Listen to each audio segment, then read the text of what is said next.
Je vais parler rapidement maintenant je vais parler du processus fédéral, du processus provincial maintenant, parce que je pense que c'est quelque chose qui est vraiment important, même si c'est un projet qui est fédéral. Il y a des lois au Québec, la loi sur la qualité de l'environnement, qui s'applique. Puis dans le cas des belugas, puis même peut-être même d'autres dossiers judiciaires, d'autres luttes judiciaires à venir, c'est vraiment l'application des lois provinciales qui sont au cœur de l'action juridique.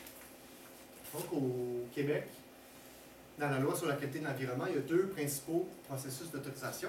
Le premier, on appelle le processus d'article 22, c'est les certificats d'autorisation. En tant qu'agriculteur, vous l'avez peut-être déjà demandé. Les CA, c'est à peu près pour n'importe quelle activité qui se passe en milieu hydrique, donc dans l'eau, ou n'importe quelle activité qui pourrait modifier la qualité de l'environnement, vous devez demander un certificat d'autorisation.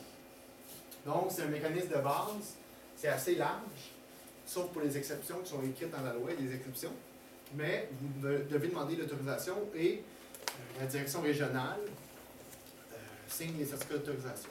Donc, dans le cas d'Énergie Est, c'est ça qu'ils ont fait, ils avaient demandé les certificats d'autorisation pour faire leur levée sismique, donc les travaux dans le fleuve, l'année passée, puis très récemment aussi, c'est ce certificat-là qu'ils ont eu. C'est le premier, disons, le régime de base. Deuxième régime, article 31.1 et suivant de la loi sur la qualité de l'environnement, c'est le régime d'évaluation d'examen des impacts sur l'environnement. Donc, c'est un autre niveau pour les plus gros projets. Cette fois-ci, il y a une liste qui est dans le règlement qui donne tous les projets qui sont soumis à cette procédure-là. Puis, dans cette liste-là, il y a tout pipeline, toute canalisation de plus que 2 km. Donc, ça veut dire que, normalement, Énergie Est doit être soumis au processus plus exigeant d'évaluation des impacts sur l'environnement. Puis, dans ce cas-là, c'est un peu plus transparent parce que, les documents sont publics.